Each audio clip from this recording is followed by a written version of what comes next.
Hi everyone, welcome to Stars and Pearls. I'm so happy that you found your way here. I hope you click like, subscribe, and share, and that you drop a comment in the comment section below. Let me know how it flows for you, what you saw, what you pick up, and what comes through for you. So, what I want to dive into is everybody's panicking over Iowa in the US. Well, not everybody, but a couple of people have like texted me saying, check this out. Trump is apparently leading in the primaries, and we're going to have a look to see, is he going to be number 47 as well?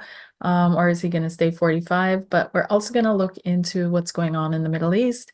There are minor little flare-ups there as well, where the EU is getting into it now, where they're sending off patrol programs to assist with blocking any potential Houthi, Yemeni aggressions. And apparently the Houthis are backed by the Iranians, who are helping the Houthis fight their current government and install a new regime. So we're going to have a look. And what I want to look at when it comes to the Middle East is what the heck is going on down there? Like, why does it have to be so bloody, brutal, violent, aggressive? What is so hard for all of humanity to just pull forward in a peaceful way? Like, what's the spirit that is underlying what's happening there? So that's what I'm going to have a look at. But part one of this video, and it's I know it's random, it's out of the blue, it's just a quick up to date here, but we're going to have a look at number 45 and what's going on with him. I did say that I was going to do a dedicated video to him. I'm not ready to do that yet. I'm not quite there yet. Give me a moment, and I will dive into it. But right now, I just want to see what's going on. Like, is he actually going to be the next candidate? And what does the outcome look like for him? Every time I pull that, I'm seeing the numbers, I'm seeing what you guys are seeing, I'm seeing the reports, I'm seeing all of that. But my core feeling is that he's not going to be the next president. That is my core feeling. So I feel like his time isn't done, but his time in this capacity of being the leader of the free world. I think I don't I'm feeling, I'm not thinking, I'm feeling is it's not going to be in that capacity or that role anymore. That's not what's coming up for him. So let's have a look at Trump. Trump. Trump. Donald J. Trump. And what is he feeling like? Where's he at? So it's strange, but the death card is what pops up. And the death card is pretty much, it's showing me that he sees his ending, right? And this is also confirming that feeling of endings that I keep getting around him. I'm not quite sure how far this goes, and I have to be careful on YouTube, of course, right? But I feel like there's something that would happen before he becomes they're not going to let him get into that position. And that would start off something, though. That would really spark a huge, if that actually happened, that would literally spark the next American Revolution. So I can't see that happening either, though. But it's literally as if they would get so desperate to keep him out that that's how far they would go.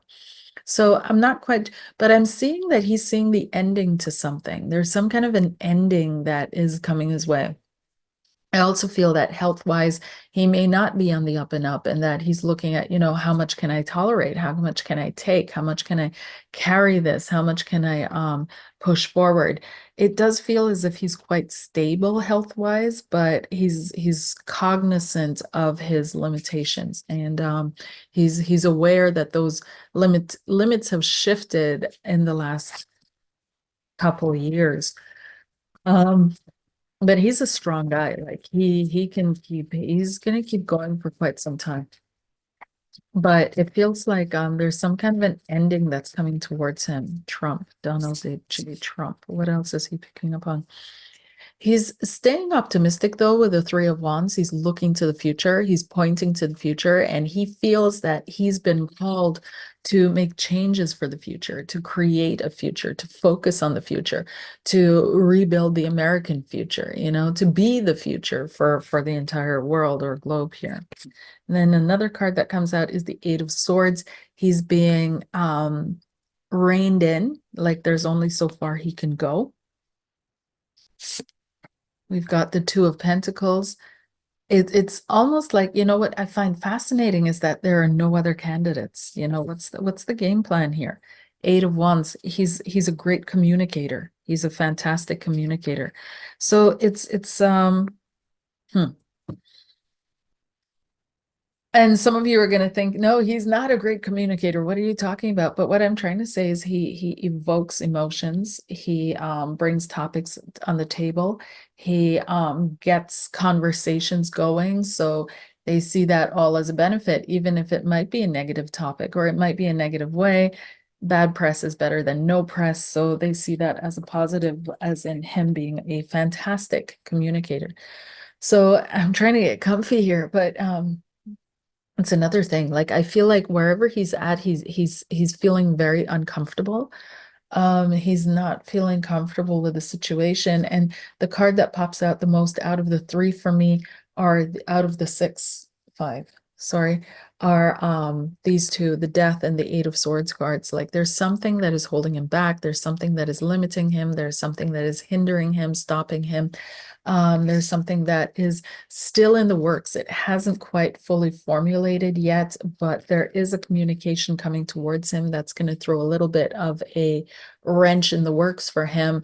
It's not going to go as planned, but right now it's looking like it's going as planned. It's looking like he's on a fast track. The Republicans haven't released their numbers yet regarding delegates that they have for their candidates, but the Democrats haven't released their numbers yet for their delegates that they have for their candidates, but the Republicans have, and so far Trump is leading with, I think, 20 delegates. So it's yeah, but we'll see what happens. Let's have a quick step into Joe Biden and whoa, that's an energy, y'all. Joe Biden. Mm. Joe Biden is he's relentless. He doesn't want to give up. He doesn't want to give up. It's almost like you need to know when to go, right? You need to know when to go. And he doesn't want to give up. He feels like I have to save the world. I have to save this planet. And if I give up, then what's going to happen? I'm the one. Like there's this hero, savior, martyr complex that seems to have been triggered with him. He doesn't want to give up. And we've got the Wheel of Fortune. He sees it as his destiny. He sees it also as inevitable. Okay. So that there will be at least another Democratic win or at the end of the day. Let's see here. The Fool. He's wanting to go it again. Yeah. He's definitely wanting to go it again. Um, a new beginning there, but he's also concerned about his image as the fool, right? Because he's seen as the fool. People don't really take him seriously anymore. He's the King of Cups here.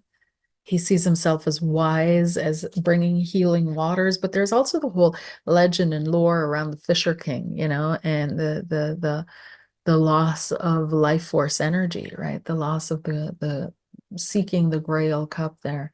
So there's that, and he's got a Queen of Swords by his side. So there's a female advisor or some kind of a female, or what we would say legal, legal advice, female advice, that feminine side of organizational structures advice. Okay. So something that's I want to say with the Queen of Swords, that would also be alphabet letter agencies or things like that that would be advising, tuning in.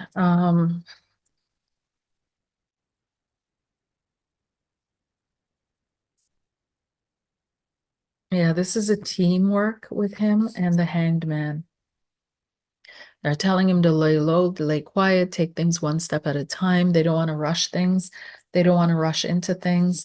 And I'm feeling they don't want a repeat of the 2016 elections. They do not want a repeat of that because that was for everybody was a little bit too much, right? And or the 20, not the 2016, the 2020 elections, that was a little bit too much for everybody. They don't want a repeat of that. And they're trying to keep things on a level here so that it doesn't go crazy into autonomous states in Washington or Oregon, into literal riots in all these cities, in storming the Capitol, in all these things that happened, right, in 2020. I don't want to repeat. So they're trying to take things one step at a time, laying low, going slow, trying to restrict the Trump. And hmm, but Trump sees himself as a clear winner, okay, with the King of Swords. He sees himself as the decision has already been made. It's a clear win for him.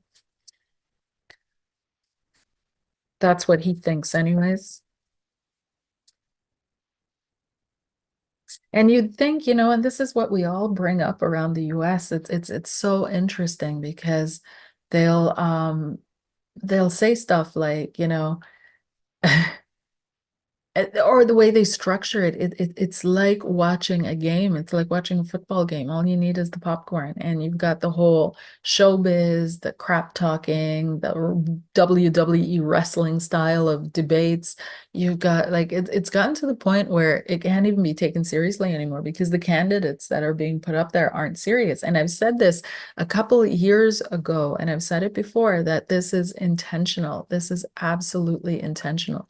People are supposed, especially the next generation, not this generation, right? Not the boomers, not the Gen X's even. They don't like, we Gen X's, we kind of fall in between the cracks here. It's all about the Gen Z, Gen Alpha. Even the millennials are a little, they're focusing on them in the sense that they're wanting to make democracy and democratic processes obsolete, right? So this there's a going to be a rise, and we've been speaking about this. Other people have been speaking about this in authoritarianism, in socialism. There's going to be a definite rise in these energies as the next generation seek to correct the past and seek to gain balance, right, in our cultures and societies against what was done in the past to clean up. And so the only solution forward for them is to do something that is non-democratic because they're going to see that democracy doesn't work anyways. And that is the goal here by pitting two ridiculous characters against each other, driving this character-driven, personality-driven politics, driving this basically high school home prom king or queen way of going about things.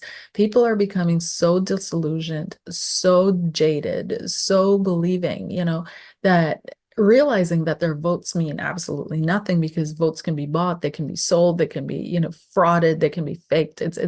It's a joke.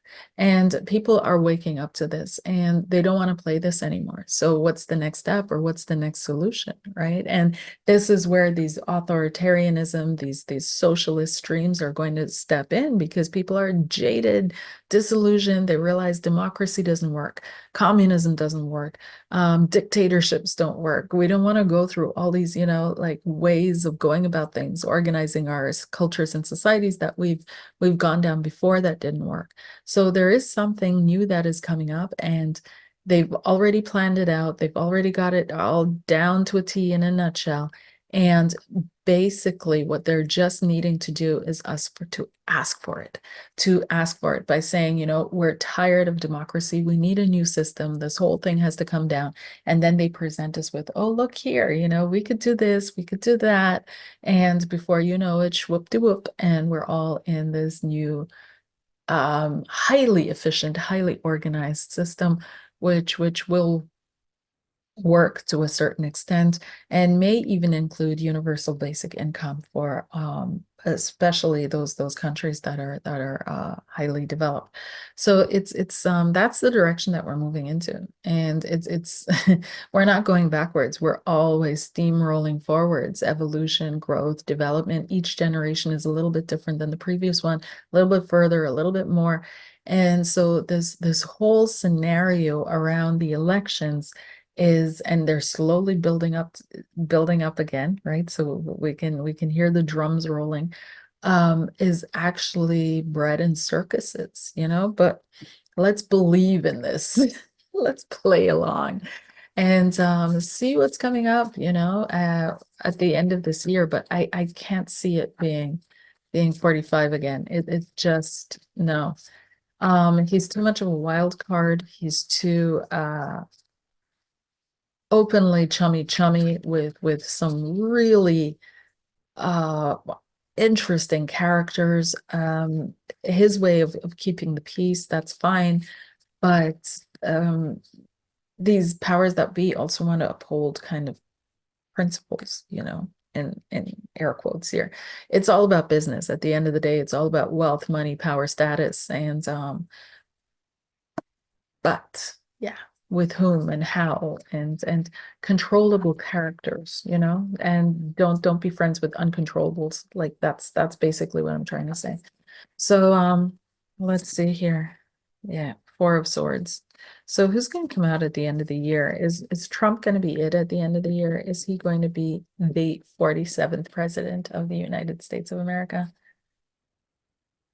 Oh, it's still out. Okay. We still see the scales. It's still going out. Six of Pentacles. A lot of people are praying for this. He's praying for this.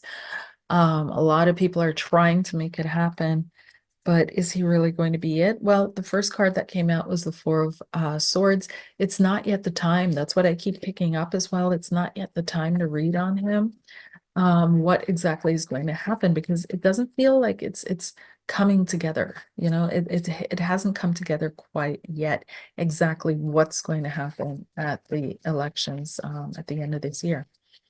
Okay, so let's have a look at what's going on over in the Middle East, however. And like I said, I wanted to dive in and see what's the deeper thing here. Like, what is this? Why?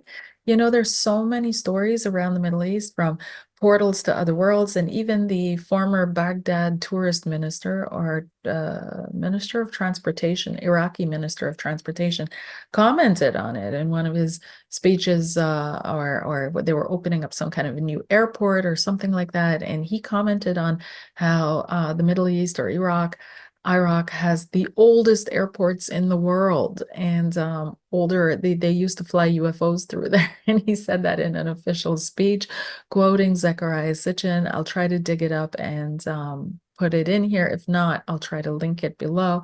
But he did say that, and you could see his helpers getting antsy behind him, kind of going, "What the hell is he saying?" Like, no. But is there some kind of energy resource down there besides oil? Is there some kind of entity there? Like, what is it about the Middle East? This has been going on for thousands of years now. What is it about this place there? So, Middle East, please. What is the energy there? What is the energy? What is the energy? Please show us the energy in the Middle East. What's the Middle East about? Nine of Wands and the World. Okay. So the first card that came out was the World. And so this is the cradle of the world, the beginnings of the world. Possibly, okay, genetically speaking, was in Africa, and we all, but there seems to be something there that predates the beginning of our world. And it's literally maybe a portal to the core of the world, the core of the earth, maybe a gateway to the core of the earth, something like that. But it has to do with the entire world. Um, then the second card is a barrier. It's the Nine of Wands, right? A barrier, blocking, keeping out, keeping something out. So it seems to be a fight of blocking out the world, keeping out the world, or blocking off a world and keeping the world out. So that can be seen in multiple ways, right? You know, keeping out one of the big things on a certain level is keeping out American culture. Like the Middle East does not appreciate American culture being, you know, thrown at them. They want to keep their own culture. So that would be a way of keeping the world out. But is there a possibility that there is some kind of a gateway to a different world or to the core of our world that is being guarded? So let me have a look. Keeping the world out. King of Wands. Yeah. Okay. So there's action. There's actively an energy or an entity or a person. What is this? Is the King of Wands, the Hierophant, religion. Okay, on top of the King of Wands. Religious leadership. Religious leadership wanting to keep the world out. We know that's what's going on down there. We know. Traditions. What is this rooted in? What's the spirit behind the veil, please? The King of Swords. There's something other decision maker.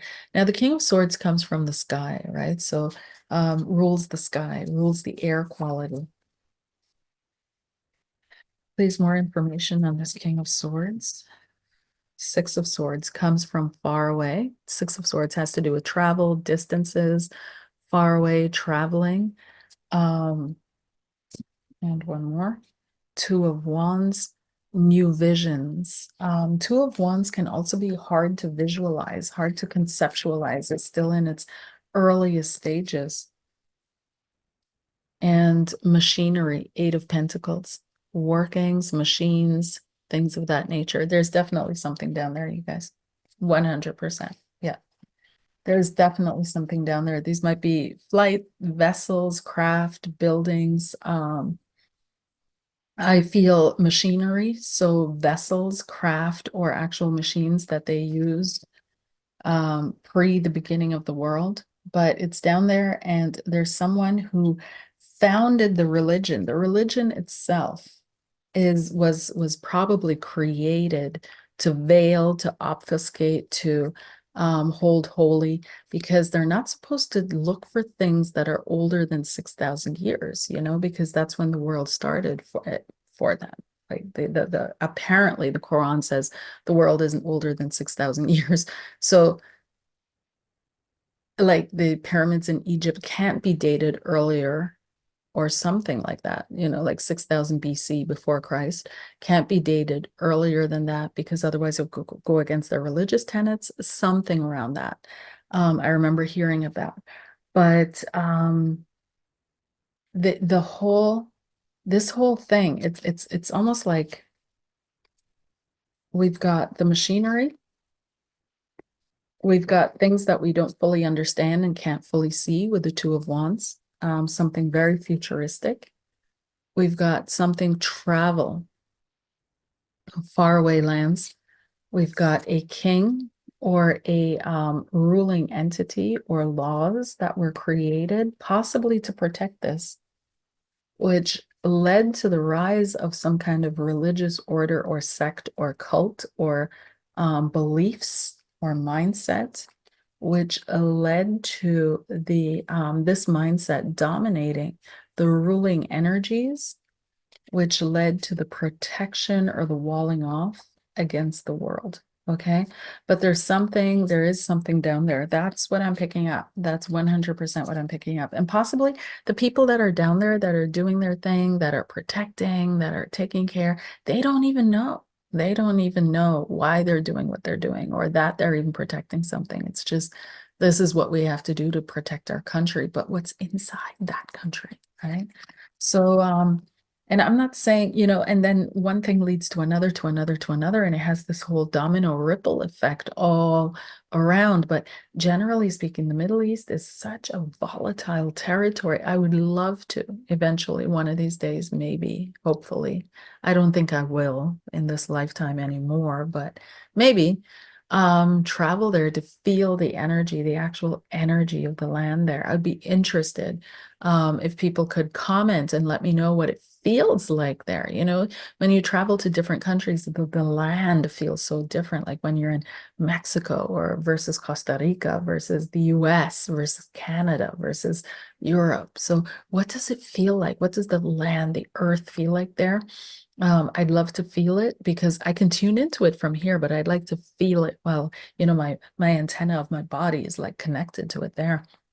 But I really feel that there's something in the earth there. There's something deep down, and these stories are true. That's what I feel is they're true. But um, let's see. Is there an inner earth access in the Middle East, please? We've got the King of Wands again. Okay, something there. Something there. We've got destiny and the Wheel of Fortune. Another thing is that Nostradamus predicted that the Antichrist would rise up out of an Eastern country. Okay. Steiner said the next Ahriman would come out of the America, the middle of the Americas, right? Central America. Not Central America, sorry, the Midwest, American Midwest. So does this have to do with the rise of the Antichrist, please? Or someone we will term an Antichrist?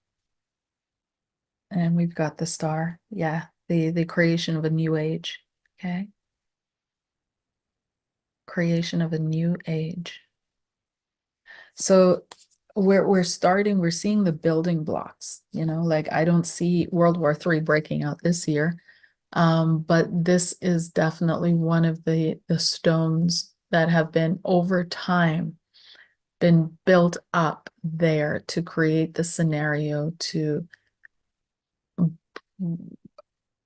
break us free in a certain sense to create a new age, okay? To step and walk into a new age. So that's what I'm picking up, you guys. That's what I'm hearing, that's what I'm seeing, that's what I'm feeling. I am feeling that someone significant and important is rising up as we speak out of the Middle East. May not come to full term today. It may take another couple years for him to become a more visible character, but this is when he's starting to rise. Um, and there's something down there that is being protected, and the stories are true. That's what I'm feeling. Okay, that the stories are true. There's something down there that is being protected that led to the rise of a specific mindset, religion, all of that, which led to everything that we're experiencing now. But the origin of it is to protect uh, specific things that have been found down there that are just ununderstandable for us and not quite visible. The Two of Wands, again, it's a general concept, it's a general idea. Full understanding is lacking. That develops into throughout the suit of the wands. But it has to do with a vision of the future, a vision of what's next. You guys, thank you so much for watching. I hope you enjoyed this. Let me know in the comments below, and I will see you soon with more pick a cards and Aries through to Pisces readings. If you haven't signed up yet for something that I'm offering in the description box below this video, go for it. It's a great intro to me and my energy that may, make you feel more comfortable in booking a session. If you would like to work with me and book a session with me, the information is also in the description box below this video. Thank you so much for watching. I'll see you in the next one. Bye.